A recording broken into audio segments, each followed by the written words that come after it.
Would you like to know another thing that you can do in terms of just getting your license to practice in Canada or in the US if you are unable to get into the clinical route? So today I'm going to rush you through programs and alternative paths that international medically trained personnel can take in order to gain practice, in order to embrace a healthcare system in North America. And if you're interested, please stay tuned right up till the end. The first and primary position that we'll talk about will be physician assistant. This position is really important as you're in contact directly with the physician. If you have not liked this video and you are a physician or you're a healthcare professional and you're looking at this particular position, please hit subscribe, type your questions in the chat section, and I'll be happy to reach back to you and my team back here.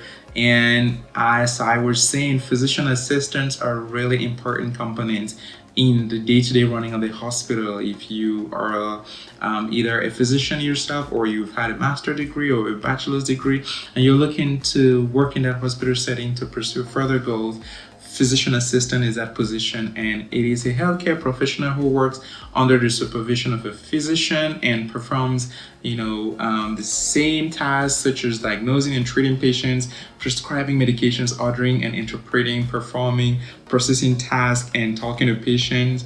To become a physician assistant or a PA generally, what you need will be you have to be an international medical graduate, and you must complete a master's degree program in physician assistant studies. So you can complete a certification program in physician assistant studies, and that will work and that will count towards it. Or if you're an international medical graduate, you need to go close to the system and learn the system, and then you'll get integrated into the system. So sometimes IMG must pass some kind of national qualifying exams in order to be a part of this program and obtain some kind of license. The annual salary for a physician assistant, though, is somewhere around $115,000 US in 2020, and that number is even growing. And you can apply for that anywhere. Here, the same as in Canada, it's about that amount, and it's really pretty interesting. So the second thing that you can do is to become an occupational therapist.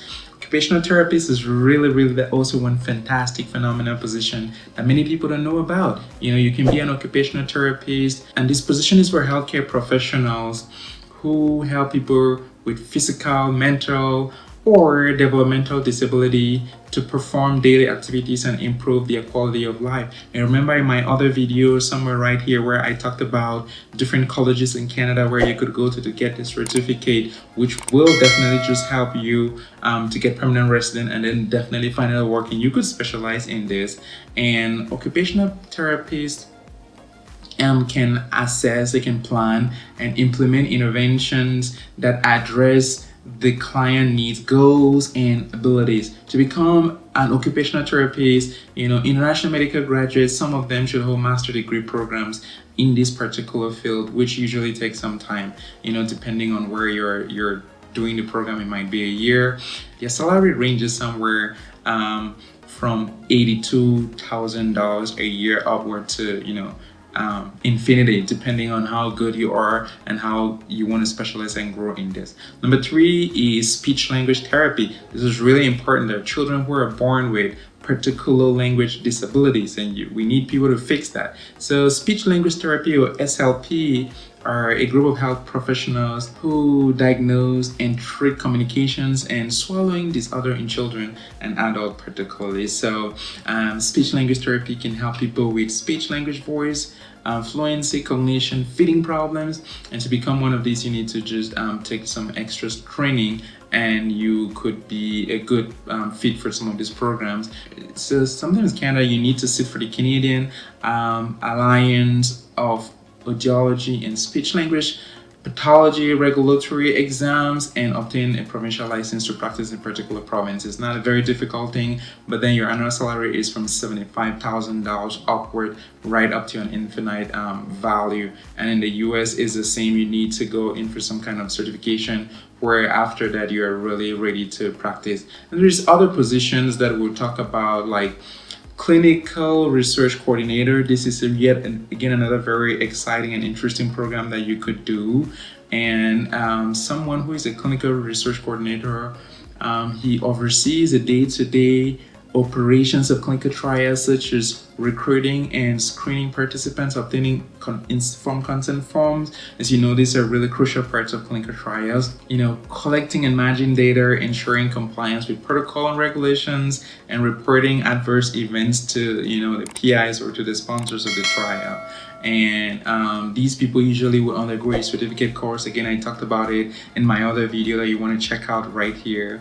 And these programs are really super interesting because it can be pretty short. You can go through SOCRA, as I have said before, or you can go through the Association of Clinical Research Professionals. You can go through the Society of Clinical Research Association. And the average salary of these people range from somewhere around $60,000 upward to an infinite value based on how experienced you are and how you can be worked. The next one, which is really an amazing and a very nice position that many people like to look at, is Medical Science Liaison, MSL.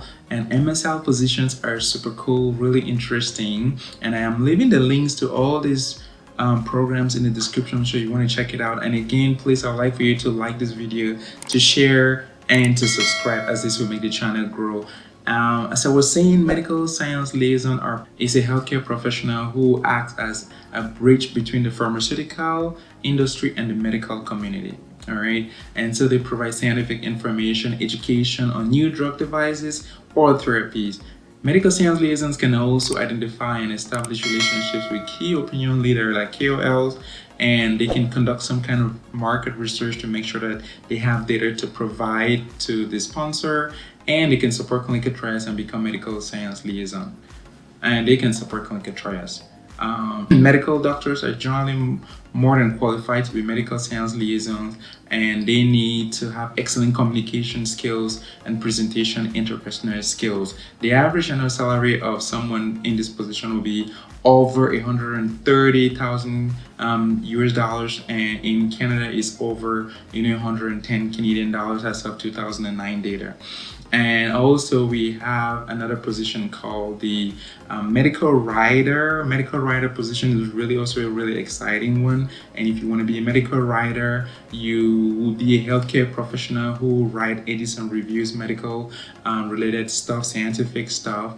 And a medical writer documents information and put them in places such as journals and marketing materials. So medical writer can work with a pharmaceutical company, contract research organizations, medical community agencies, academic institutions, or freelancer. There's just several positions that a medical writer can hold. And to become a medical writer, you need to have some kind of bachelor's degree, which all of them have. And if you have an MD degree, you're already more than qualified. The average annual salary of medical writer is more than $80,000 in a year, be it Canadian or US dollars. You can always get this position. So again, if you're interested in any of these positions, please reach out to us. We'll be able to guide you and orient you towards getting the right certification and getting whatever you need. If we don't know, we'll point you to the right people that you can reach out to. And once you get training, you can then be hired directly into the industry. So if you have questions, please leave it in the comment section. Shoot us an email, like the video, and subscribe as you go out. And until then, we'll see you in the next one. Please take care of yourself, and bye-bye.